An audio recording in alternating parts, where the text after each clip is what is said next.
പ്രിയമുള്ളവരെ, ഏവർക്കും ടെക്നീസിന്റെ പുതിയൊരു വീഡിയോയിലേക്ക് സ്വാഗതം. നമ്മൾ ഇന്ന് ഈ വീഡിയോയിൽ ഡിസ്കസ് ചെയ്യുന്നത് 15-12-2025 നോട്ടിഫിക്കേഷൻ വരാനിരിക്കുന്ന Kerala water authority draftsman grade 2 or overseer grade 2 ആർക്കൊക്കെ അപേക്ഷിക്കാം, അതിന്റെ previous advice details, selection procedure, then അതിന്റെ ഡീറ്റെയിൽഡ് ആയിട്ടുള്ള സിലബസ്, ഇത്രയും കാര്യങ്ങളാണ് ഈ വീഡിയോയിൽ ഡിസ്കസ് ചെയ്യുന്നത്. വീഡിയോ ഉപകാരപ്രദമായെങ്കിൽ മാക്സിമം ആൾക്കാരിലേക്ക് ഷെയർ ചെയ്യുക. അപ്പൊ ആദ്യം നമ്മൾ ഇതിന്റെ ക്വാളിഫിക്കേഷൻ ആണ് നോക്കുന്നത്. അപ്പൊ ഇതിന്റെ ക്വാളിഫിക്കേഷൻ എന്ന് പറയുമ്പോൾ ITI ഡ്രാഫ്റ്റ്സ്മാൻ സിവില്, അതോടൊപ്പം തന്നെ ഡ്രാഫ്റ്റ്സ്മാൻ മെക്കാനിക്കൽ പഠിച്ച ആൾക്കാർക്ക് ഈ പോസ്റ്റിന് അപ്ലൈ ചെയ്യാൻ പറ്റും. ഇതിന്റെ ഏജ് ലിമിറ്റ് 18 തൊട്ട് 36 വയസ്സ് വരെയാണ്. അപ്പൊ category wise age relaxation applicable ആണ്. നമ്മുടെ പോസ്റ്റിന്റെ പേര് ഡ്രാഫ്റ്റ്സ്മാൻ ഗ്രേഡ് 2 അല്ലെങ്കിൽ ഓവർസിയർ ഗ്രേഡ് 2 കേരള വാട്ടർ അതോറിറ്റിയിലേക്കാണ് നിയമനം. അപ്പോൾ ഇതിന്റെ വേക്കൻസീസ് ആന്റിസിപ്പേറ്റഡ് ആണ്. അപ്പം വരുന്ന വേക്കൻസി, അതായത് ഇനി വരുന്ന വേക്കൻസി എല്ലാം ഈ ലിസ്റ്റിൽ നിന്നായിരിക്കും എടുക്കുന്നത്. ഓക്കെ, അപ്പൊ നമുക്ക് ഇതിന്റെ പ്രീവിയസ് അഡ്വൈസ് ഡീറ്റെയിൽസ് ഒന്ന് നോക്കാം. അപ്പൊ കഴിഞ്ഞ പ്രാവശ്യം ഇതിന്റെ നോട്ടിഫിക്കേഷൻ വന്നത് 2020-ലാണ്. അപ്പൊ അന്നത്തെ കാറ്റഗറി നമ്പർ ഒന്ന് ശ്രദ്ധിക്കുക, 485/2020 ആണ്. അന്ന് എത്ര പേരാണ് അപ്ലൈ ചെയ്തത്? 41,193 ആൾക്കാരാണ് ഈ പരീക്ഷയ്ക്ക് അപ്ലൈ ചെയ്തത്. പരീക്ഷ നടന്നതോ 31/7/2021 റാങ്ക് ലിസ്റ്റ് നിലവിൽ വന്നത് 27/7/2022 മെയിൻ ലിസ്റ്റിൽ ഉൾപ്പെട്ടവരുടെ എണ്ണം 598 ആണ്. കട്ട് ഓഫ് മാർക്ക് നോക്കിയേ, 72.33 ആയിരുന്നു. ദെൻ ലാസ്റ്റ് അഡ്വൈസ് നടന്നത് 26/7/2025 ഇതുവരെ 503 പേർക്കാണ് നിയമനം നടന്നത്. റാങ്ക് ലിസ്റ്റിന്റെ അവസ്ഥ എന്താണ്? റാങ്ക് ലിസ്റ്റ് എക്സ്പയർ ആയി. അപ്പൊ ഇതിനകത്ത് ആകെ മെയിൻ ലിസ്റ്റിൽ 598 പേരേ ഉള്ളൂ. 503 പേർക്കോളം നിയമനം ലഭിച്ചു. അപ്പൊ ഈ Kerala water authority overseer grade 3, grade 2 അങ്ങനെയുള്ള പോസ്റ്റിന്റെ ഒക്കെ പ്രത്യേകത എന്ന് വെച്ചാൽ മാസമായിട്ടുള്ള വേക്കൻസിയാണ്. അപ്പൊ നിങ്ങൾ അത് മനസ്സിലാക്കി നിങ്ങൾ കൃത്യമായിട്ട് തയ്യാറെടുക്കുക.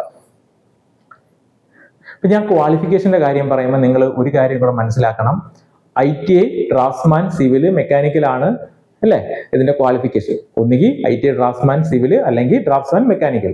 ഇനി നിങ്ങൾക്ക് ഓവർ ആയിട്ടുള്ള ക്വാളിഫിക്കേഷൻ ഉള്ളവർക്ക്, ഹയർ ക്വാളിഫിക്കേഷൻ ഉള്ള ആൾക്കാർ, അതായത് ഡിപ്ലോമ, ബിടെക്, സിവില്, മെക്കാനിക്കലുകാർക്ക് നിങ്ങൾക്ക് അപ്ലൈ ചെയ്യാൻ പറ്റും. അത് നിങ്ങൾ കൃത്യമായിട്ട് മനസ്സിലാക്കുക. ഇപ്രാവശ്യവും നിങ്ങൾക്ക് അപ്ലൈ ചെയ്യാൻ സാധിക്കുന്നതാണ്. ദെൻ ഇതിന്റെ ഡീറ്റെയിൽഡ് ആയിട്ടുള്ള സിലബസ് നമ്മൾ മനസ്സിലാക്കണം. അപ്പൊ നമ്മൾ ഇവിടെ മനസ്സിലാക്കേണ്ട കാര്യം, ഓവർസിയർ ഗ്രേഡ് 2-നും ഓവർസിയർ ഗ്രേഡ് 3-യുടെയും കേരള വാട്ടർ അതോറിറ്റിക്ക് ഒരു സിലബസ് തന്നെ ആയിരിക്കും, അല്ലെങ്കിൽ ഓൾമോസ്റ്റ് സിമിലർ ആയിട്ടുള്ള സിലബസ് തന്നെ ആയിരിക്കും. കാര്യം രണ്ടിന്റെയും ക്വാളിഫിക്കേഷൻ എന്താണ്? ITI സിവിൽ ഓർ മെക്കാനിക്കൽ ആണ് അല്ലെ. അപ്പൊ എന്തായാലും ഒരേ സിലബസ് തന്നെ ആയിരിക്കും. അപ്പൊ ഇപ്പം നമുക്കിപ്പോ ഓവർസിയർ ഗ്രേഡ് 3-യുടെ പരീക്ഷ കഴിഞ്ഞതാണ്, October 30 കഴിഞ്ഞതാണ്. അപ്പൊ അതിന്റെ സിലബസ് തന്നെ ആയിരിക്കും ഇതിന്റെയും സിലബസ്. അപ്പൊ നമുക്ക് ഇതിന്റെ മാർക്ക് ഡിസ്ട്രിബ്യൂഷൻ ഒന്ന് നോക്കുവാണെങ്കിൽ 68 മാർക്കിന് സിവിൽ എഞ്ചിനീയറിംഗ് ടോപ്പിക്കും 32 മാർക്കിന് മെക്കാനിക്കൽ എഞ്ചിനീയറിംഗ് ടോപ്പിക്കുമാണ്. അപ്പൊ ഞാൻ അതിന്റെ സിലബസിൽ എന്തൊക്കെയാണ് പഠിക്കാനുള്ളതെന്ന് നിങ്ങൾക്ക് പറഞ്ഞുതരാം. അപ്പൊ ആദ്യത്തെ മൊഡ്യൂളിലാണ്, സിവിലിലെ ആദ്യത്തെ മൊഡ്യൂളിൽ വരുന്നത് എഞ്ചിനീയറിംഗ് ഡ്രോയിങ് ആണ്. എഞ്ചിനീയറിംഗ് ഡ്രോയിങ്ങിന് 10 മാർക്കാണ് ഉള്ളത്. ദെൻ രണ്ടാമത്തെ മൊഡ്യൂളിലുള്ളത് യൂണിറ്റ്സ് ആൻഡ് മെൻസുറേഷൻ 6 മാർക്കാണ്. ദെൻ മൂന്നാമത്തെ മൊഡ്യൂളിൽ ഓട്ടോ കാർഡാണ്, 8 മാർക്കാണ്. നാലാമത്തെ മൊഡ്യൂളിൽ സർവേയിങ് ആണ്, 9 മാർക്കാണ്. ദെൻ അടുത്ത module building materials and construction 10 മാർക്കാണ്. ദെൻ അടുത്ത module building drawing and estimating 10 മാർക്കാണ്. Then hydraulics and irrigation 9 mark. ഇത്രയാണ് സിവിൽ എഞ്ചിനീയറിംഗ് ടോപ്പിക്ക് പഠിക്കാനായിട്ടുള്ള ടോപ്പിക്കുകൾ.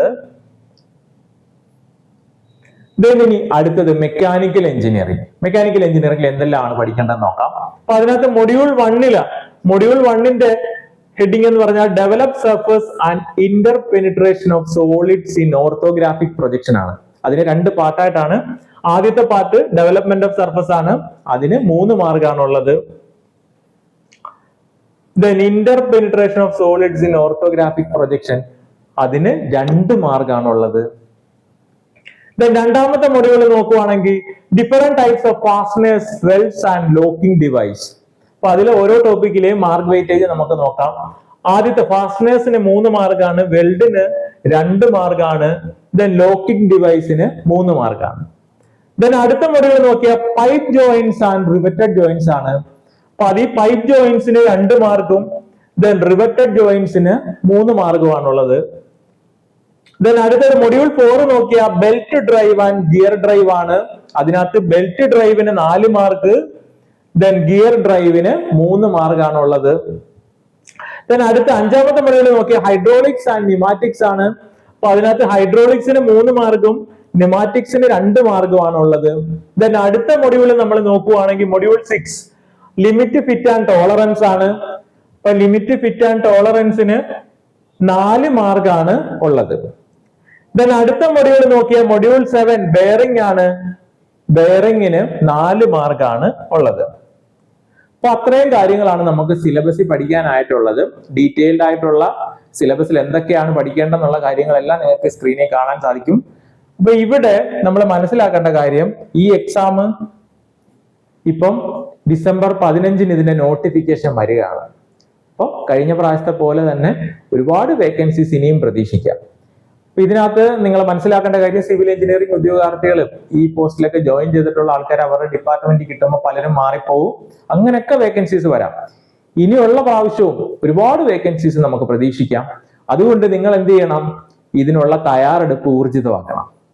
അപ്പൊ അതിന് നിങ്ങൾക്ക് കേരളത്തിലെ ഏറ്റവും മികച്ച ക്ലാസ്സുകൾ തന്നെ വേണം. അപ്പോൾ കേരളത്തിലെ ഏറ്റവും മികച്ച അധ്യാപകരുടെ ക്ലാസ്സുകൾ ടെക്പിഎസ്സിയുടെ ആപ്പിൽ അവൈലബിൾ ആണ്. ഓൺലൈൻ കോഴ്സാണ്. അപ്പൊ അതൊരു ലോങ് ടൈം ബാച്ച് ആണ്. അപ്പൊ അതിനകത്ത് നമ്മൾ ആരൊക്കെയാണ് ക്ലാസ്സുകൾ എടുക്കുന്നത് നമുക്കൊന്ന് നോക്കാം. അപ്പൊ കോഴ്സ് മെന്റർ ചെയ്യുന്നത് ഞാനാണ്. അപ്പൊ ഞാൻ 30ഓളം ടെക്നിക്കൽ എക്സാംസുകൾ ക്ലിയർ ചെയ്തിട്ടുള്ള ആളാണ്. ഒരുപാട് ഡിപ്പാർട്ട്മെന്റ് ജോലി കിട്ടിയിട്ടുള്ളതാണ്. ഇപ്പൊ ടെക്പിഎസ്സിയുടെ കോഴ്സ് മെന്റർ ആയിട്ട് വർക്ക് ചെയ്യുന്നു. ഞാനാണ് കഴിഞ്ഞ പ്രാവശ്യം ഈ കോഴ്സിനെ മെന്റർ ചെയ്തത്. ഇപ്രാവശ്യം ഞാൻ തന്നെയാണ് കോഴ്സ് മെന്റർ ചെയ്യുന്നത്. എന്നോടൊപ്പം കേരളത്തിലെ ഏറ്റവും മികച്ച അധ്യാപകരുണ്ട്. അത് മെക്കാനിക്കലിലായിക്കോട്ടെ, സിവിലിലായിക്കോട്ടെ, എല്ലാവരും ഈ കോമ്പറ്റേറ്റീവ് എക്സാം ഫീൽഡിലാണ്. ഒരുപാട് എക്സ്പീരിയൻസ് ആയിട്ടുള്ള ആൾക്കാരാണ്. ഒരുപാട് പരീക്ഷകൾ ക്ലിയർ ചെയ്തിട്ടുള്ള അധ്യാപകരാണ്. അപ്പൊ ആരൊക്കെയാണ് ക്ലാസ്സുകൾ എടുക്കുന്നത് നിങ്ങൾക്ക് സ്ക്രീനിൽ കാണാവുന്നതാണ്. മെക്കാനിക്കൽ എഞ്ചിനീയറിംഗിലൊക്കെ ഏറ്റവും ടോപ്പ് ആയിട്ടുള്ള ഫാക്കൽറ്റി തന്നെയാണ്. അതുപോലെ തന്നെ സിവിൽ എഞ്ചിനീയറിംഗ് ഗായത്രി ടീച്ചർ ആയിക്കോട്ടെ, സിവിൽ എഞ്ചിനീയറിംഗ് മേഖലയിലുള്ള ഏറ്റവും ടോപ്പ് ആയിട്ടുള്ള ഫാക്കൽറ്റിയാണ്. അപ്പൊ കേരളത്തിലെ ഏറ്റവും മികച്ച അധ്യാപകരാണ് നിങ്ങൾക്ക് ക്ലാസ്സുകൾ തരുന്നത്. അപ്പൊ നമ്മുടെ കോഴ്സിന്റെ ഡീറ്റെയിൽസ് ഒന്ന് നോക്കിക്കഴിഞ്ഞാൽ, കഴിഞ്ഞ പ്രാവശ്യം നമ്മൾ ഈ കോഴ്സ് നടത്തിയതാണ്. അന്ന് ടെക്പിഎസ്സിക്ക് ഏറ്റവും മികച്ച വിജയം തന്നെയായിരുന്നു കിട്ടിയത്. അപ്പൊ അതേ ഫാക്കൽറ്റി തന്നെയാണ് ക്ലാസ് എടുക്കുന്നത്. അപ്പോൾ ഇപ്രാവശ്യവും നമ്മൾ വിജയചരിത്രം ആവർത്തിക്കും. അത് അവിടെ നമ്മൾ മനസ്സിലാക്കേണ്ട കാര്യം, നമ്മൾ കോഴ്സിൽ എന്തൊക്കെയാണ് പ്രൊവൈഡ് ചെയ്യുന്നത്? ഫുൾ സിലബസ് ബേസ് ചെയ്തിട്ടുള്ള റെക്കോർഡഡ് പ്ലസ് ലൈവ് ക്ലാസ്സുകൾ പ്രൊവൈഡ് ചെയ്യും. അതോടൊപ്പം തന്നെ നോട്ട്സ്, PDF നോട്ട്സ് പ്രൊവൈഡ് ചെയ്യും. വേറെ നോട്ട്സിനൊന്നും നിങ്ങൾ ബുദ്ധിമുട്ടേണ്ട കാര്യമില്ല. ടോപ്പിക് വൈസ് പരീക്ഷകൾ, ഫുൾ സിലബസ് ബേസ് ചെയ്തിട്ടുള്ള പരീക്ഷ വരെയും കോച്ചിങ്, ഡൗട്ട് ക്ലിയറൻസ്, മെന്റർഷിപ്പും എല്ലാം ഉണ്ട്. ഈ പരീക്ഷ ക്ലിയർ ചെയ്യാൻ വേണ്ട എല്ലാ സഹായങ്ങളും ഞാനും നമ്മുടെ ഫാക്കൽറ്റികളെല്ലാം നിങ്ങൾക്ക് പ്രൊവൈഡ് ചെയ്യുന്നതാണ്. ഒരു ചെറിയ ഫീസ് അടച്ച് നിങ്ങൾക്ക് കോഴ്സിലേക്ക് ജോയിൻ ചെയ്യാം. അപ്പൊ നിങ്ങൾ ഈ എക്സാം, എനിക്ക് പറയാനുള്ളത്, ഈ എക്സാമിന് തയ്യാറെടുക്കുന്ന ഉദ്യോഗാർത്ഥികളോട് എത്രയും പെട്ടെന്ന് നിങ്ങളുടെ പ്രിപ്പറേഷൻ തുടങ്ങുക. ഇനി ഒരുപാട് നോട്ടിഫിക്കേഷൻസ് നിങ്ങളെ പ്രതീക്ഷിച്ചിരിപ്പുണ്ട്. അപ്പോൾ ഓരോ നോട്ടിഫിക്കേഷനും നിങ്ങൾ വളരെ കൃത്യമായിട്ട് അതിനുവേണ്ടി തയ്യാറെടുക്കുക. എല്ലാ നോട്ടിഫിക്കേഷനും വരുന്നതിനും നിങ്ങൾ എന്ത് ചെയ്യുക? വ്യക്തമായിട്ടുള്ള പ്ലാനിങ്ങോടുകൂടി ഓരോ പോസ്റ്റിനും പ്രത്യേകം നിങ്ങൾ തയ്യാറെടുക്കുക.